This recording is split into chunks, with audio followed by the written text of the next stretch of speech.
Meus irmãos, abra sua Bíblia na carta aos Gálatas, do apóstolo Paulo aos Gálatas. Gálatas capítulo 2, nós vamos ministrar hoje do verso 1 até o verso 10, na sequência de reflexões que nós temos ouvido nessas últimas semanas. Livro de Gálatas, capítulo 2, versos do 1 até o verso 10. Nós vamos, então, ler esse texto.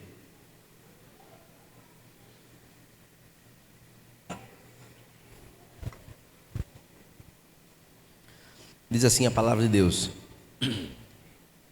14 anos depois, fui outra vez a Jerusalém com Barnabé, levando também Tito.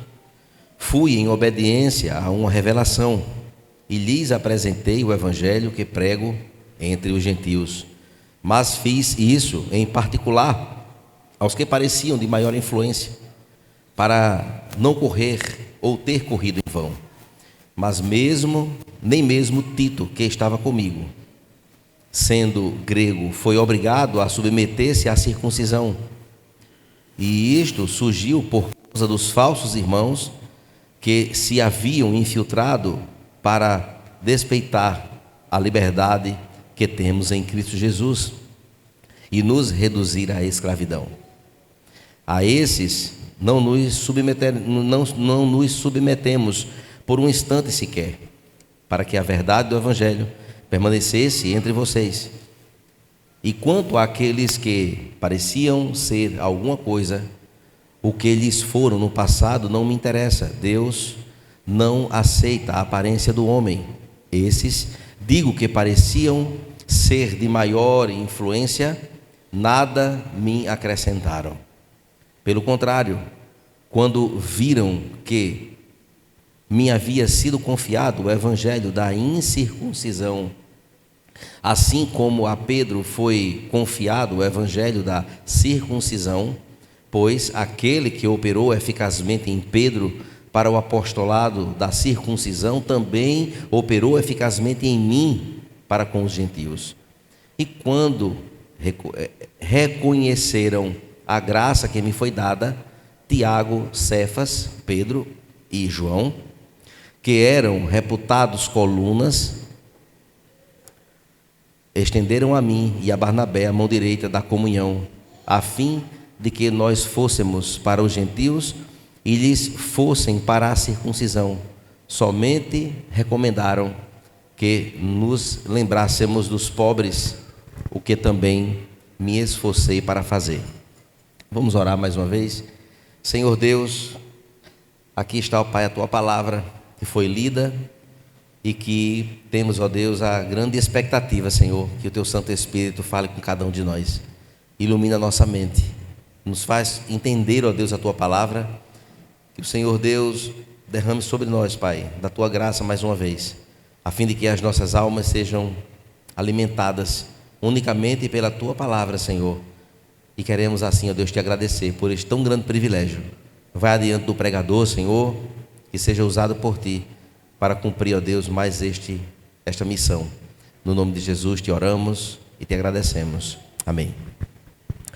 Meus irmãos, desde o início da série de ministrações na carta aos Gálatas, especialmente no capítulo 1, há 3 pontos centrais que eu desejaria e desejo, e assim farei, de trazer então como síntese 3 pontos que considero importante para tudo aquilo que foi visto até agora. Em primeiro lugar, tudo aquilo que já vimos nos apresenta então de que ao examinarmos o texto nós percebemos claramente que a fé, ela está fundamentada em fatos históricos. Ela está fundamentada nestes fatos e não em especulações. A fé cristã não se baseia em sentimentos, em construções subjetivas, mas em acontecimentos históricos. O cristianismo, então, não é uma mera filosofia de vida, nem um conjunto de preceitos morais, nem tampouco um código secreto de uma união mística com o que é divino. Não, o evangelho, o cristianismo, de forma objetiva, é o registro objetivo daquilo que Deus fez de uma vez por todas na pessoa do seu Filho Jesus, em favor de nós, a salvação. Este é um ponto muito central de tudo aquilo que Paulo defendia na sua carta, e é exatamente isso, queridos, que ele faz, dando este tom na sua fala, que torna então fatos concretos, episódios históricos reais que demonstravam ou demonstraram o amor por aquilo que ele defendia, como o evangelho que se tornou eficaz, não apenas pela transformação da sua própria vida, quando ia para Damasco, no caminho o Senhor Jesus o alcançou, mas também na salvação dos irmãos das igrejas da Galácia, que ele estava então escrevendo justamente esta carta aqui. Em segundo lugar, meus irmãos, nós podemos destacar que o texto que ensina que o evangelho é a revelação soberana do próprio Deus em Cristo Jesus, é a única fonte, como o próprio Paulo então afirma em Romanos 1,16, o evangelho é o poder de Deus para a salvação de todo aquele que crê. Observe, meus irmãos, que apesar dos incrédulos que o desprezam, dos falsos mestres, dos idólatras, dos que blasfemam, dos que blasfemavam, né, objetivamente, no tempo da carta, ele então permanece sendo a verdade, o evangelho permanece sendo a verdade infalível de Deus, inerrante, autoritativa e suficiente.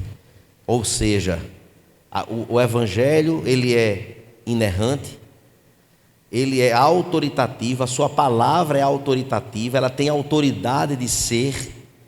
Então não é as palavras de quem explana a palavra, mas é o conteúdo da própria palavra que tem autoridade para se pôr e colocar diante de todas as ameaças que rodeiam então as nossas vidas, e o evangelho é suficiente. Não existe então, irmãos, nenhuma outra revelação da parte de Deus com a mesma autoridade para reestabelecer a fé verdadeira e nos conduzir então a uma vida de conformidade com ela. Não, a palavra de Deus ela continua sendo plenamente suficiente, e tudo aquilo que já foi dado, foi revelado, já está escrito, registrado. Tudo aquilo que é vontade de Deus para as nossas vidas se encontra registrada na palavra de Deus, na sua escritura. Nela então encontramos tudo o que nós precisamos para viver diante de Deus, agora e por toda a eternidade. A palavra de Deus, irmãos, é como uma bússola que orienta o nosso caminho. Não podemos perder de vista de forma alguma que a palavra de Deus é esta luz que dissipa as trevas e nos conduz com segurança, apontando sempre para Jesus Cristo, em quem nós obtemos tão grande benefício, a salvação por meio da sua graça. Em terceiro lugar, eu queria destacar também, e último, que o texto nos mostra, o texto de Gálatas, nos mostra que a vocação apostólica ela foi única e confirmada publicamente na pessoa do apóstolo Paulo, qual ele escreve esta tão bela carta. Desde então o primeiro versículo do capítulo 1, o apóstolo Paulo então está fazendo uma defesa clara e consciente de sua própria vocação apostólica. Isto nos leva a entender que, a fim de comparar sua autoridade para lançar fundamentos doutrinários à igreja da Galácia, isto era necessário, porque falsos mestres se infiltraram na igreja e queriam agora deturpar a sua autoridade apostólica, de que ele não havia recebido da parte do Senhor, de fato, as orientações que foram dadas. E hoje nós vamos encontrar fundamentos importantes de que, de fato, o apóstolo Paulo ele não bebeu da fonte dos pés dos outros apóstolos, mas recebeu dos pés do Senhor Jesus. Observe, irmãos, que o que vemos então é Paulo apresentando evidências de sua própria vocação, o evangelho que ele recebeu diretamente da pessoa de Cristo, na sua autoridade, na sua conversão, na transformação de sua vida operada então pelo Senhor. Seu ministério ele é confirmado quando ele se encontra então com o apóstolo Pedro em Jerusalém e com Tiago, o irmão de Jesus Cristo, que tornou-se então líder da igreja mãe, líder da igreja e presidente do concílio de Jerusalém. Por fim, meus irmãos, neste terceiro ponto, nós podemos perceber que os últimos versículos do capítulo 1, Paulo então demonstra com as igrejas como elas reconheceram então publicamente o seu apostolado, confirmando que a mensagem que ele pregava era o mesmo evangelho anunciado pelos outros apóstolos, tudo com um objetivo claro: afirmar e confirmar diante da igreja que ele era de fato o legítimo apóstolo de Jesus Cristo. Os apóstolos então foram homens, irmãos, escolhidos, certamente, escolhidos pelo próprio Senhor, escolhidos e preparados, enviados pessoalmente por Cristo. Atuaram então sob a inspiração do Espírito Santo e receberam a autoridade excepcional, não apenas para realizar sinais e prodígios, mas sobretudo para estabelecer os fundamentos doutrinários da igreja. Meus irmãos, estabelecer colunas, estabelecer estrutura, estabelecer fundamentos doutrinários é algo extremamente importante. É tão importante, queridos, que mesmo após a morte desses homens, os fundamentos que foram por eles estabelecidos, eles perduram até hoje, e nós não podemos abrir mão desses fundamentos. Os fundamentos apostólicos, eles são ricos, valiosos e merecedores de crédito e de confiança de que foi a vontade de Deus que se cumpriu na vida daquele povo para o benefício da igreja. Ninguém na história teve a mesma vocação que eles. Ninguém esteve nem está sob a mesma condição que possui tal autoridade dos primeiros apostólicos de lançarem então esses fundamentos doutrinários. Observe, queridos, que tudo que cremos e tudo que precisamos crer já foi revelado por Deus. As Escrituras, elas plenamente, elas na sua suficiência em matéria de fé e de conduta cristã, são duas coisas reais nos fundamentos: fé e conduta cristã. Conduta cristã, modo de vida em obediência ao que esses fundamentos estabeleceram para a igreja. Portanto, ninguém pode reivindicar para si uma autoridade semelhante à dos apóstolos, como nós temos visto hoje nos nossos tempos. Observe, meus irmãos, que o que nós encontramos, o que nós então fazemos hoje com a palavra de Deus nos púlpitos das igrejas, devem e deveriam ser ensinar, falar, instruir, mostrar, orientar, arguir, falar acerca dela com fidelidade. Este, irmãos, é um dos pontos, esses são pontos que são importantes elencarmos aqui, no entendimento de que nos últimos dias, nesses dias que nós vivemos, muitos reivindicam para si esse título do apostolado, querendo então uma posição de autoridade suprema, de lançar então fundamentos doutrinários novos em nosso tempo, e o fazem por 4 razões, que eu acredito que a última é a mais evidente. Primeiro, por ignorância às Escrituras. Pessoas que não sabem o que a Escritura diz, pegam superficialmente alguma coisa e acham que, por entender um pouco, se consideram então, ou arrogam para si títulos de apostolado. Também por desconhecimento do que é de fato um chamado original do apostolado, conforme foi colocado, e que o apóstolo Paulo ele defende então, apontando na direção de que ele era um apóstolo diretamente da pessoa de Cristo, enviado pelo Senhor. Mas muitos hoje, em terceiro lugar, por vaidade pessoal, por vaidade, buscando apenas alimentar um ego carente até da misericórdia de Deus. E por último, alguns casos, infelizmente, por malícia deliberada, porque querem de fato seu senhorio e o poderio de um título, sem ter nenhum comprometimento com aquilo que é vontade de Deus para a vida da pessoa e também daqueles que o seguem. Em suma, meus irmãos, a carta aos Gálatas nos mostra com clareza a importância vital da verdade do Evangelho, pois nós somos salvos somente pela fé, independente de qualquer outra obra. Somos então salvos pelos méritos da justiça de Cristo e não pelos méritos da nossa própria justiça. Nada fizemos para sermos salvos. Onde então quer que Paulo fosse, a mensagem dele residia exatamente nesta pregação. Ele sustentava nestes preceitos como base central de sua pregação, em um mundo que atribuía à salvação coisas a serem realizadas, coisas como a circuncisão, como a dieta, aquilo que se poderia comer, ou a observância a calendário religioso. Então, diante de tudo isso, o apóstolo Paulo diz que não é pela circuncisão, não é pela dieta, não é pelo que se come e não é também por observância a calendários religiosos como os judeus eles defendiam no seu tempo.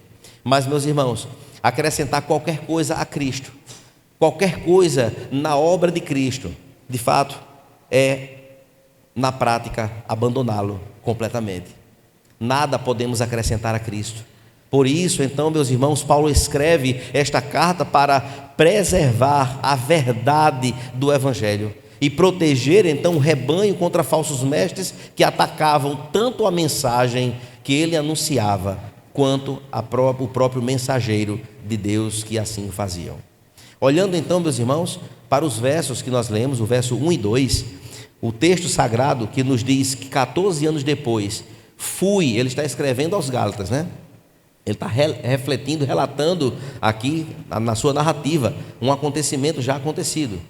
Então, 14 anos depois, fui outra vez a Jerusalém com Barnabé, levando também Tito. Fui em obediência a uma revelação e lhes apresentei o evangelho que prego entre os gentios, mas fiz isso em particular aos que pareciam de maior influência, para não correr ou ter corrido em vão. Amados irmãos, percebam comigo, queridos, que no capítulo anterior, nos versos 18 e 19, Paulo descreve então uma viagem que ele já havia feito, uma viagem que havia acontecido 3 anos depois da sua conversão, 3 anos depois do acontecimento no caminho de Damasco, daquele grande encontro de Jesus com ele, né? Então, observe que agora, no capítulo 2, ele fala agora de um outro momento em que ele foi agora a Jerusalém. Ou seja, 14 anos depois de sua conversão, Paulo então volta a Jerusalém agora, descrevendo então a sua segunda visita distinta. A primeira com 3 anos e a segunda com mais 9 anos, aliás, 11 anos com mais 4. Agora eu me atrapalhei aqui. 14, 11, isso. Né? Ou seja, 14 anos após a sua conversão, ele vai para a sua segunda visita. E seu objetivo, meus irmãos, era reforçar algo central no capítulo 1, né? Algo central. O evangelho que ele pregava, ele não veio de homem, de nenhuma autoridade, mas aquilo que o Senhor Jesus ele fez em sua vida. Ora, aquilo que ele então foi fazer lá em Jerusalém, com 14 anos, mostra, meus irmãos, de forma muito clara, que a mensagem que ele recebeu, que pregava às igrejas, não foi dos pés dos apóstolos. Ele não tinha um convívio com os apóstolos, com os outros apóstolos. Ele não tinha convívio. Ele foi uma vez com 3 anos de conversão, depois com mais os anos que completaram 14, e ele estava agora aqui demonstrando nesses fatos históricos que todo o conhecimento que ele teve do Evangelho, ou sobre o Evangelho, não foi dos pés de nenhum homem, mas que denota claramente uma evidência concreta de que todo o aprendizado do apóstolo Paulo, para poder ensinar as igrejas e fundar as igrejas, vieram da pessoa de Cristo. Assim, meus irmãos, ele menciona que foi com Barnabé, levando também Tito. E estas duas figuras, elas são importantes no entendimento aqui da mensagem de hoje, ou da sua narrativa, em que ele escreve aos Gálatas. Observe, irmãos, que Barnabé era uma figura muito respeitada no meio dos judeus, muito respeitada. Então ele foi na companhia de Barnabé, nesta visita a Jerusalém, justamente com Barnabé, para que desse então crédito àquilo que ele era, o apóstolo. Então agora tinha alguém com ele da credibilidade dos judeus, conforme Atos capítulo 4 e os versos 36 e 37. Mas ele levou Tito, porque Tito era um gentil, ele era um grego, era alguém que havia sido convertido e não foi circuncidado, e estava junto com ele. Ou seja, aquela visita seria um teste para ver se os apóstolos iriam reprovar aquilo que o apóstolo fazia e pregava e ensinava, se Tito ia ser rejeitado ou não. Observe, meus irmãos, que Tito foi um homem notável na vida do apóstolo Paulo, um homem que o apóstolo Paulo amava, o apóstolo Paulo confiava nele. e considerando então como colaborador valioso. Percebam, irmãos, que há inúmeras passagens que mostram o relacionamento de Paulo com Tito. E nós encontramos apenas um livro pequenininho lá, mas sobre o nome, que é o próprio nome, a carta a Tito, e nós não paramos para poder perceber o relacionamento de Paulo com Tito. Meus irmãos, observe que em 2 Coríntios 2:13, 2 Coríntios 2:13 diz que Paulo se referiu a Tito como meu irmão e disse como ele não tinha paz quando Tito estava ausente. Está muito claro. 2 Coríntios 7:6 diz que Paulo, ele foi consolado pela vinda de Tito em um determinado momento. Ou seja, Tito era muito presente na vida dele. 2 Coríntios 8:6 mostra que Paulo confiou em Tito para receber a coleta dos coríntios. Ou seja, era um homem de confiança, era um homem íntegro, que pegava em dinheiro e não usurpava os recursos que eram arrecadados na igreja. Percebam que 2 Coríntios 8:16 diz que Tito tinha o mesmo cuidado sincero que preenchia o coração de Paulo. No capítulo 8 mesmo, verso 23, de 2 Coríntios, Paulo disse: se alguém perguntar a respeito de Tito, ele é meu parceiro e colaborador em relação a vocês. No capítulo 12, verso 18, Paulo então falou novamente sobre Tito e como ele compartilhava do coração de Paulo. E está escrito: será que Tito se aproveitou de vocês? Não, andamos nós no mesmo espírito, não seguimos os mesmos passos? Percebam, irmãos, que em Tito capítulo 1, verso 4, Paulo chamou Tito de verdadeiro filho da nossa fé comum. Ou seja, meus irmãos, observe que Tito não era qualquer pessoa, mas ele tinha esse viés de confiança de andar com o apóstolo Paulo. E, meus irmãos, um parêntese: vivemos hoje num mundo de crise de confiança, crise de relacionamentos. Hoje, dentro da igreja, passamos os olhos e temos dificuldade de encontrar alguém com esta integridade, com este nível de relacionamento de maturidade, com pessoas que vão ouvir nossas histórias e vão guardar segredo, e vão guardar discrição. Encontra-se então dificuldade com integridade de alguém que vai ser bom guardador de coisas e vão prestar contas. Pessoas com quem podemos dar a nossa fala, pessoas que serão de fato verdadeiros, pessoas que não serão falsos, pessoas que não estão apenas para colher e correr para o ninho da fofoca. Tito era diferente. Tito tinha, irmãos, esta confiança construída. Ele tinha de fato este componente de companheirismo, de fidelidade, de honradez, de poder reconhecer, perceber e ver e caminhar na mesma direção. Paulo, louvado seja Deus por isso, que mesmo nas dificuldades que Paulo enfrentou durante o seu ministério, ele teve um Tito do lado dele. E o meu chamamento hoje aqui, irmãos, é que nós possamos buscar ser Titos, que sejamos merecedores de confiança, que sejamos cooperadores, que sejamos construtores, que não sejamos críticos.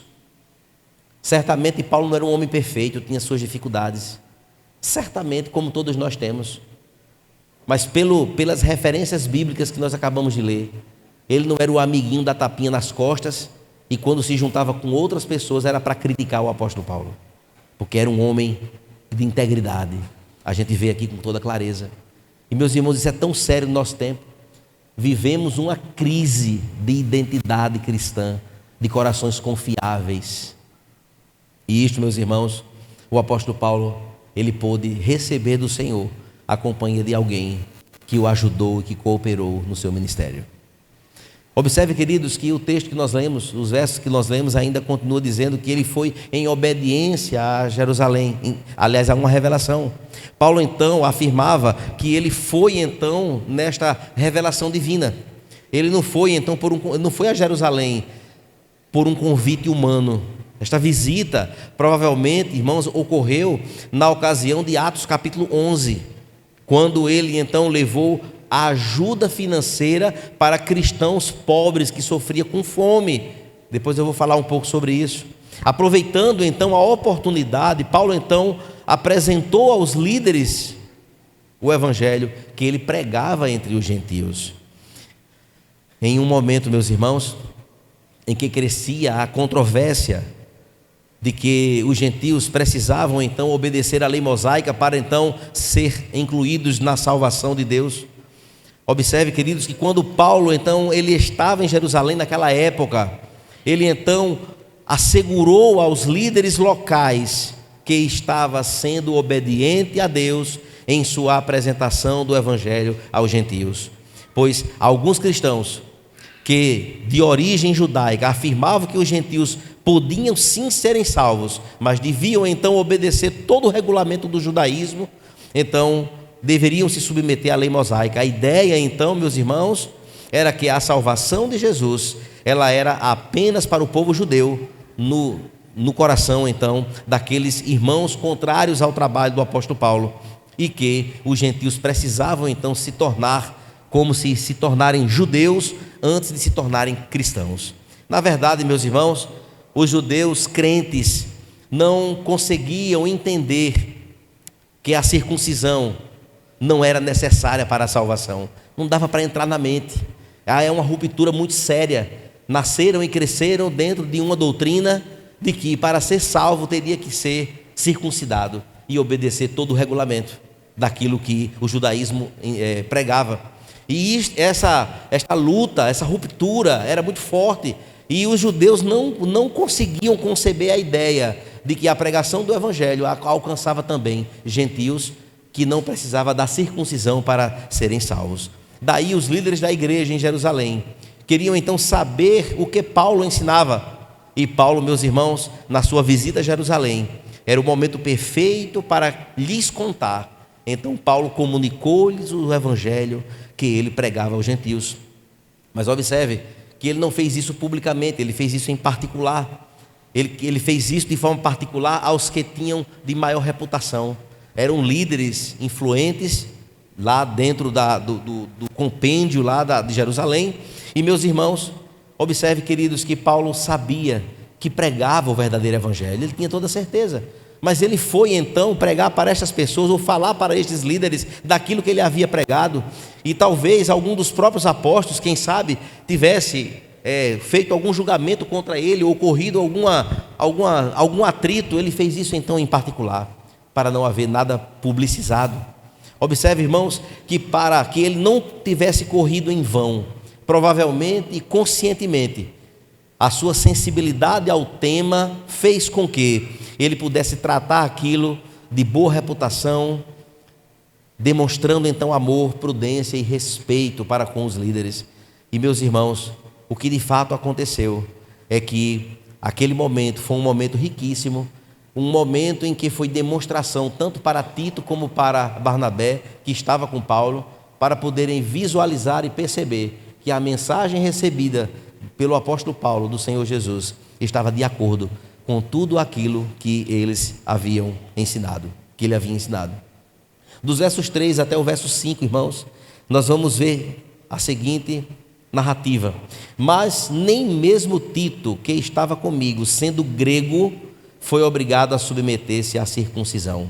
E isto surgiu por causa dos falsos irmãos que não haviam infiltrado, que se haviam infiltrado para espreitar a liberdade que temos em Cristo Jesus e nos reduzir à escravidão. Verso 5: e a esses não submetemos por um instante sequer, para que a verdade do evangelho permanecesse entre vocês.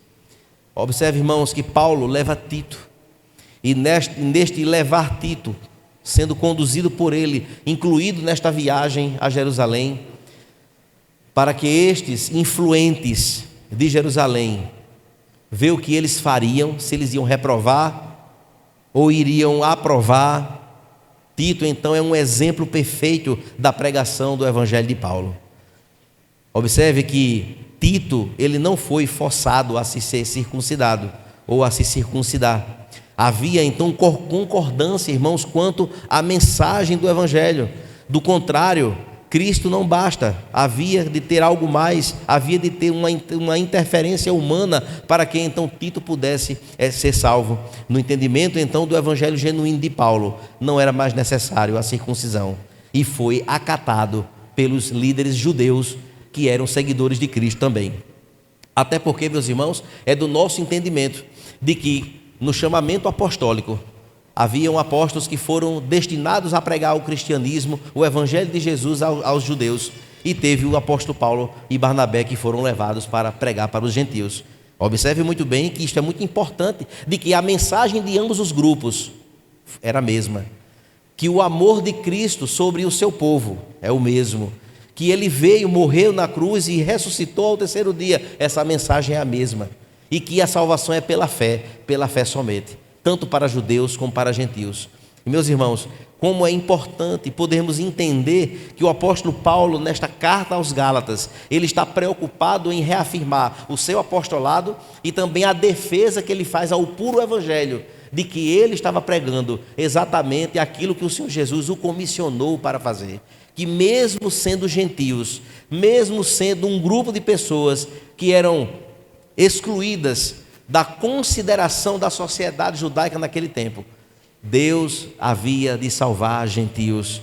Deus separou homens para pregar aos gentios na desobrigação do cumprimento das regras do judaísmo. Assim, meus irmãos, Paulo chega então aos que defendiam então esses falsos irmãos, e não porque então negava Cristo com palavras, mas porque eles negavam a sua suficiência como exigência, e isto ele foi implacável, ele foi forte, ele foi duro, ele mostrou exatamente, meus irmãos, as vísceras de uma intencionalidade pecaminosa para com o povo de Deus, naquele tempo em que o evangelho de Paulo havia sido pregado. Ele afirma no verso 5, não nos submeteremos para que a verdade do evangelho permanecesse convosco. Ou seja, Paulo estava desconsiderando completamente e ensinando a igreja reafirmando a mensagem do evangelho, o evangelho puro e simples, libertador, somente pela fé e não pelas obras. Observe, irmãos, que do verso 6 até o verso 10, agora o apóstolo Paulo, ele conclui então esta perícope, trazendo então algumas afirmativas importantes. E quanto àqueles que pareciam ser alguma coisa, ou seja, os judeus que se sentiam importantes, o que eles foram no passado não me interessa. Deus não aceita a aparência do homem. Esses, digo, que pareciam ser de maior influência, nada me acrescentaram.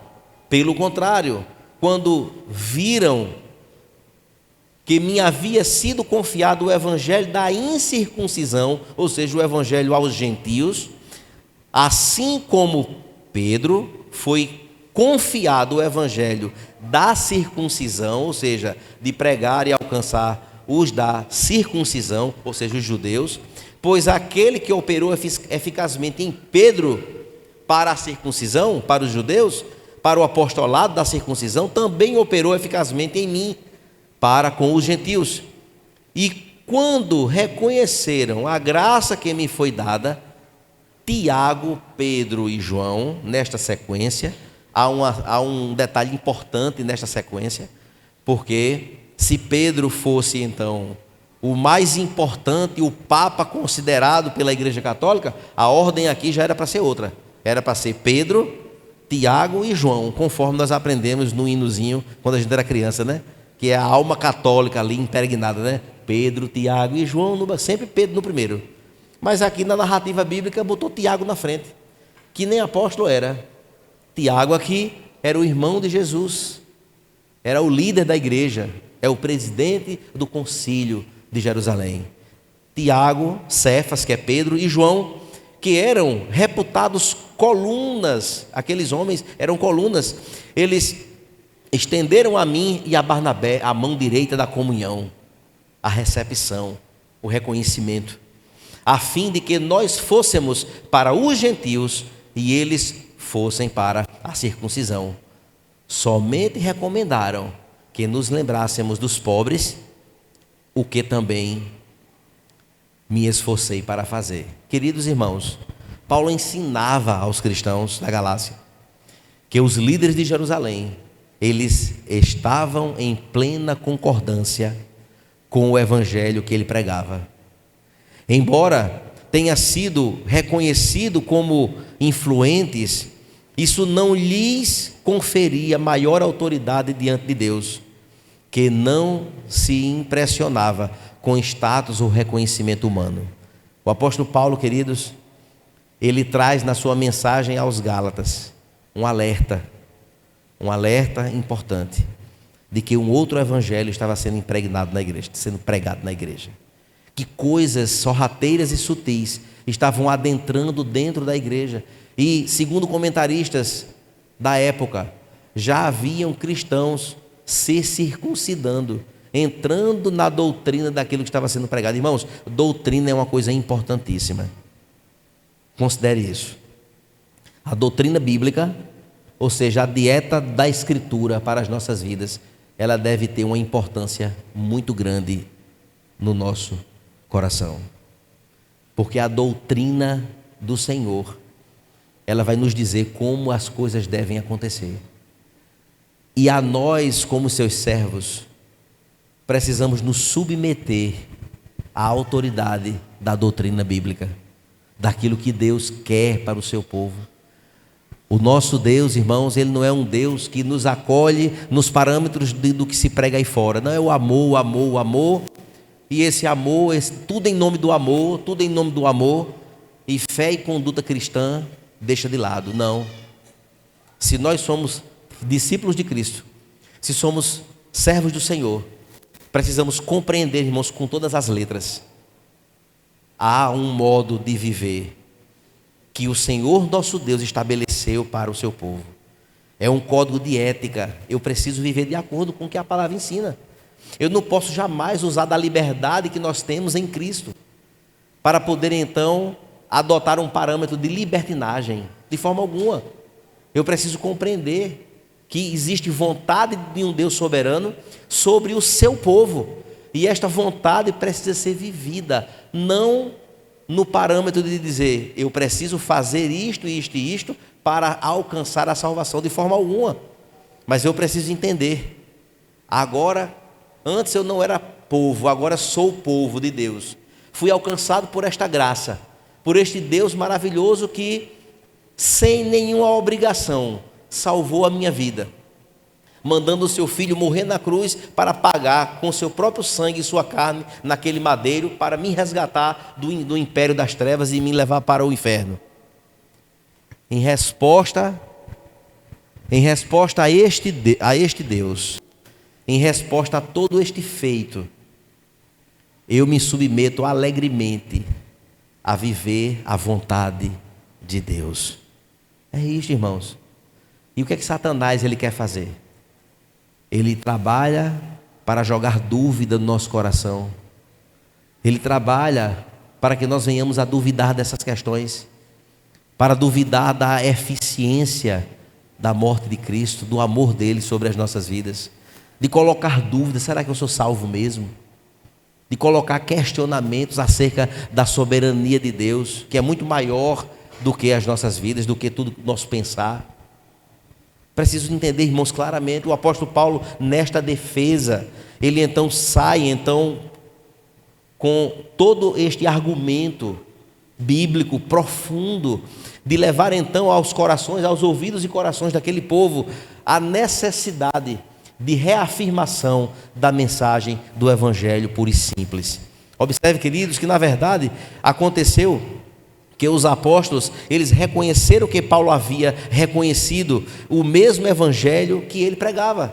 Ou seja, se aqueles opositores a Paulo da Galácia achavam que a visita de Paulo a Jerusalém ia ser um tiro no pé, de que ele ia voltar envergonhado, que o evangelho verdadeiro era o que os inimigos do evangelho pregavam lá nas igrejas da Galácia, eles quebraram a cara, porque o apóstolo Paulo foi levado por uma revelação de Deus, chegou lá, se encontrou com as autoridades, com os homens de Deus de lá, e chegando lá, foi confirmado que o evangelho pregado pelo apóstolo Paulo era o verdadeiro evangelho, genuíno e verdadeiro, de que não era necessária a circuncisão dos gentios.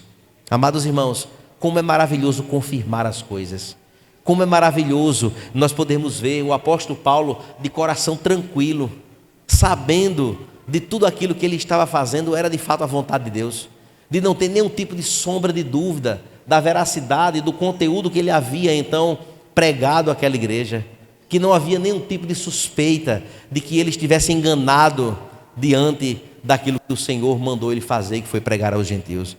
O apóstolo Paulo, irmãos, voltou tranquilo e certo daquilo que ele estava fazendo. Ou seja, isto fez com que os inimigos das igrejas judaizantes fossem envergonhados diante da confirmação do apostolado e da mensagem do evangelho que o apóstolo Paulo recebeu. Observe, irmãos, não houve discordância, correção, nem houve debate, apenas o reconhecimento mútuo do ministério. Decidiu-se então que Paulo e Barnabé continuassem entre os gentios, continuassem então no seu apostolado, seguindo em frente naquilo que ele estava já fazendo. Em vez de corrigir Paulo, os líderes então, irmãos, acolheram fraternalmente a eles, colocaram então eles na condição de que eles estavam corretos e poderiam continuar a mensagem do evangelho. Assim, queridos, no finalzinho da leitura que nós fizemos no verso 10, nós podemos perceber, aliás, no verso 9, que aqueles homens, ao estender a mão direita, era um ato de confirmação, de recepção, de reconhecimento daquilo que o apóstolo Paulo recebeu. Mas houve um pedido nessa história, e o pedido, meus irmãos, foi que no verso 10 recomendaram então que eles se lembrassem dos pobres de Jerusalém. Irmãos, ao pesquisar um pouco sobre essa questão, há dados aqui importantes que eu gostaria de tratar com os irmãos de forma reflexiva, logicamente. O evangelho, meus irmãos, ele permaneceu intacto, livre de acréscimos.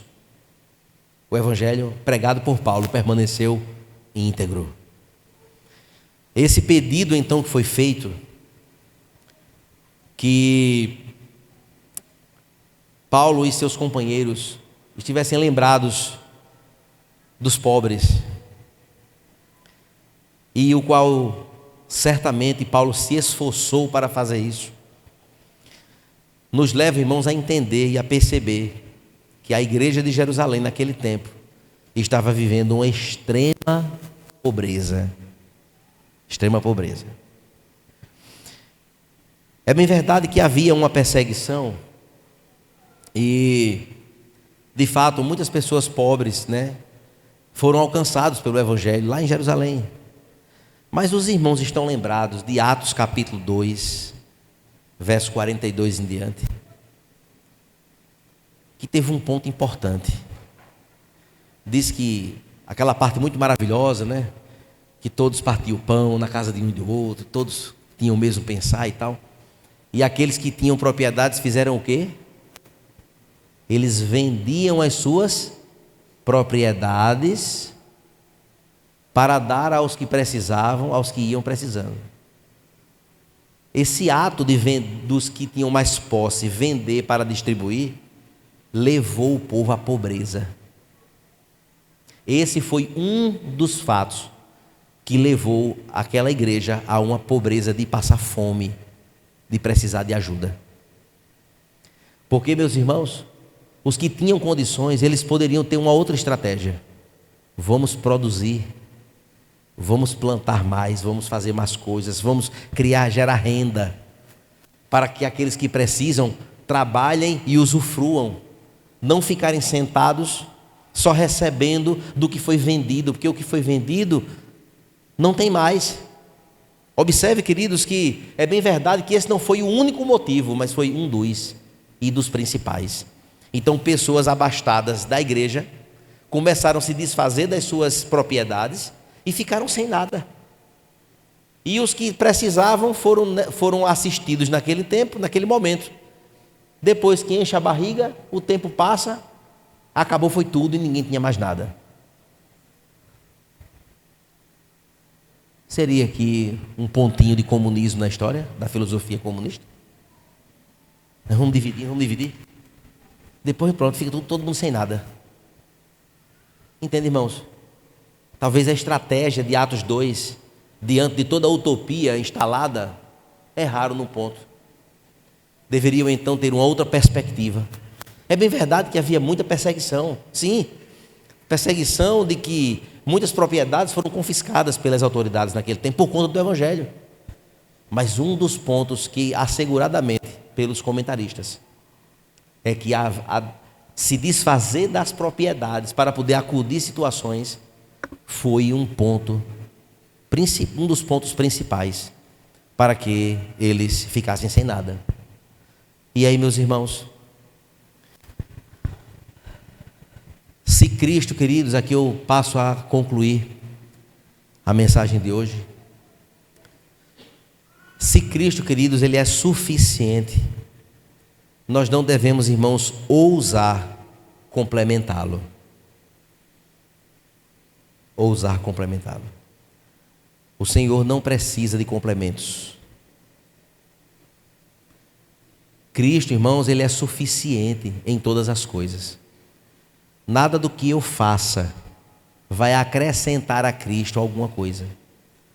Pode ser a melhor igreja do mundo, pode ser o melhor em tudo, dotado de dons e tudo que for de maravilhoso.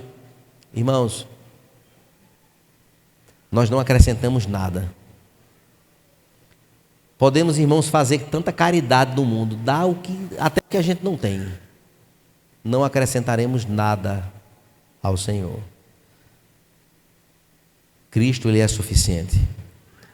Se a graça é graça, irmãos, não a transformemos em salário.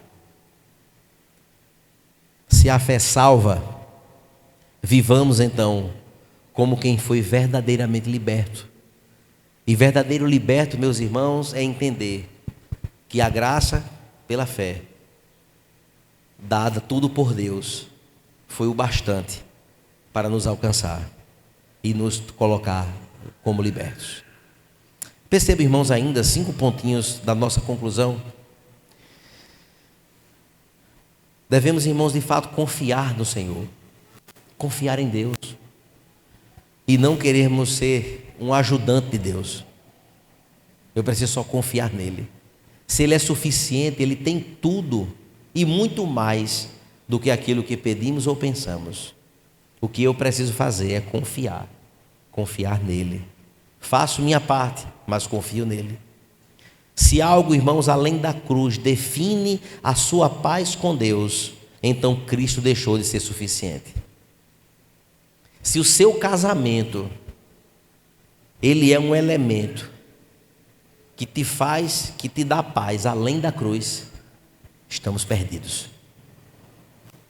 Não é o emprego, não é o bem material, não é a viagem dos sonhos, não é a esposa lindíssima, maravilhosa, não é o marido príncipe encantado, não é a saúde que borbulha pelos poros da pele,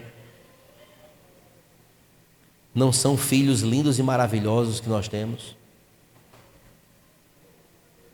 não é a igreja. Nada pode nos trazer paz além da cruz. Além da cruz.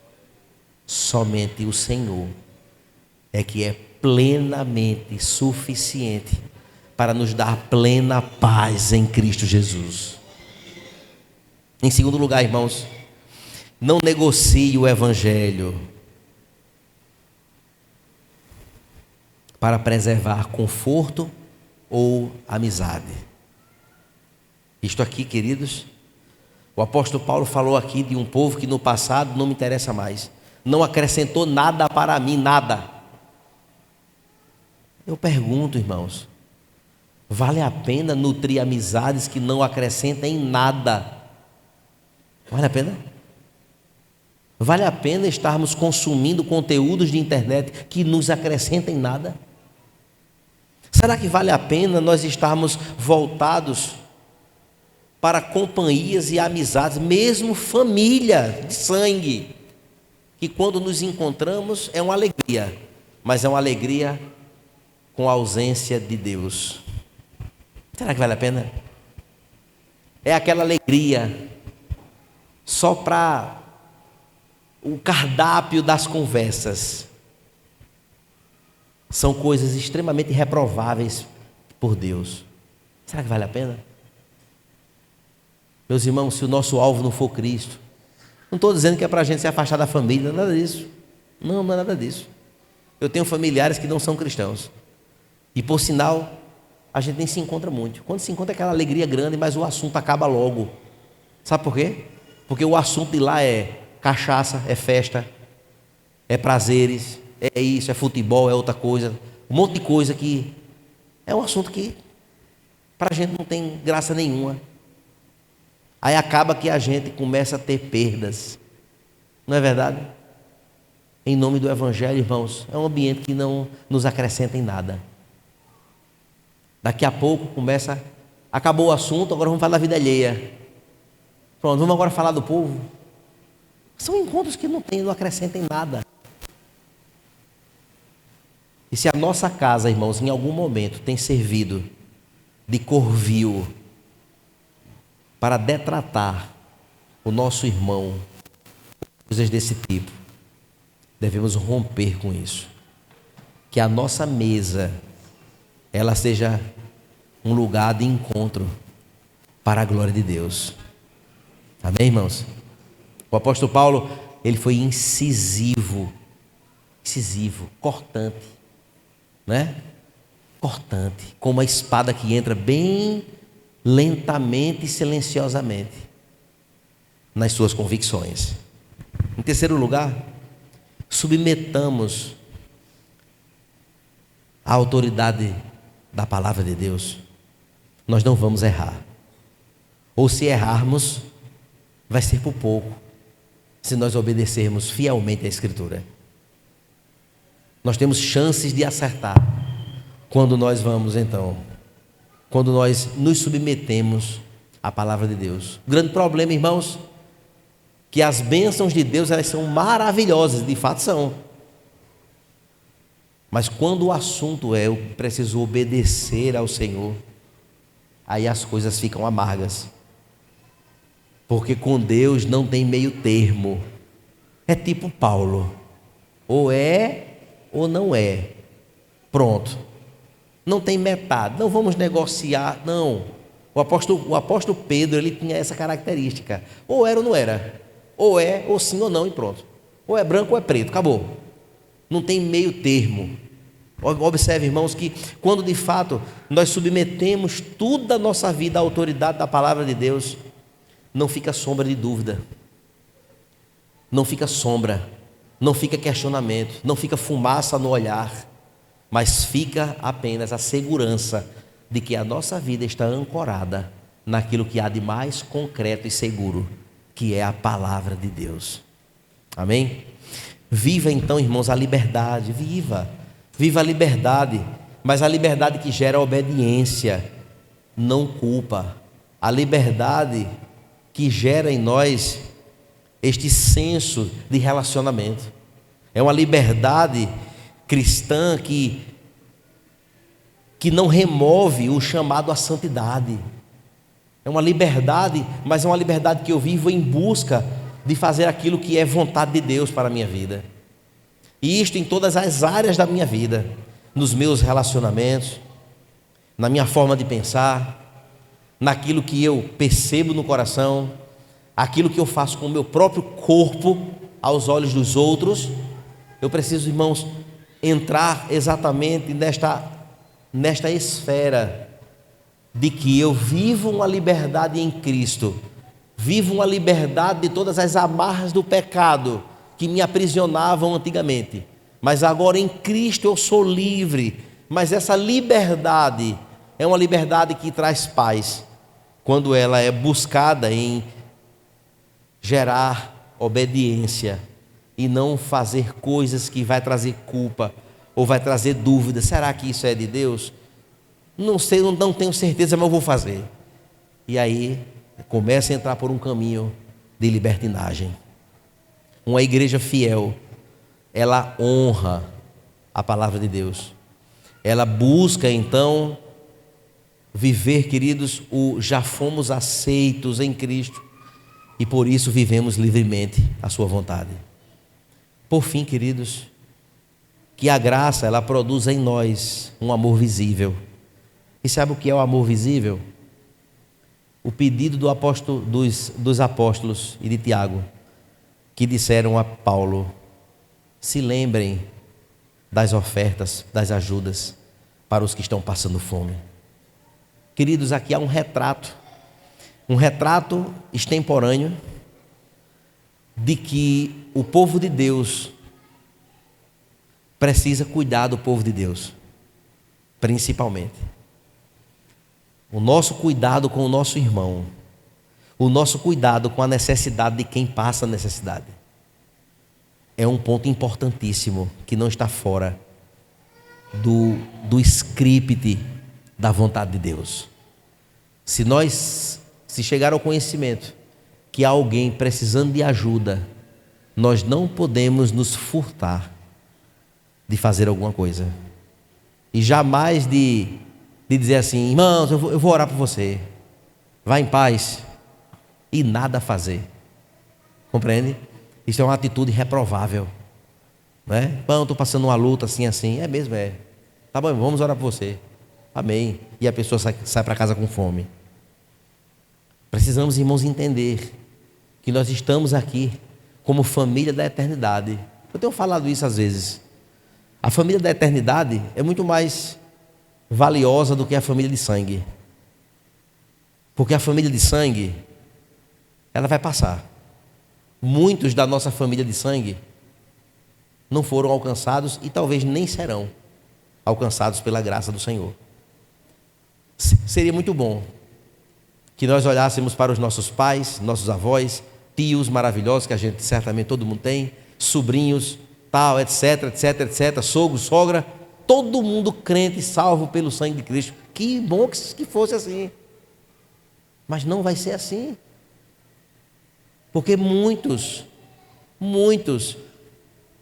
estão distantes, permanecerão distantes e morrerão distantes.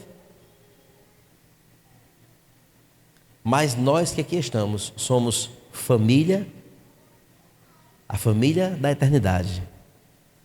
Se todos nós hoje morrêssemos, todos nós, hoje mesmo nós estaríamos na glória, vivendo agora uma eternidade, um ao lado do outro. Imagine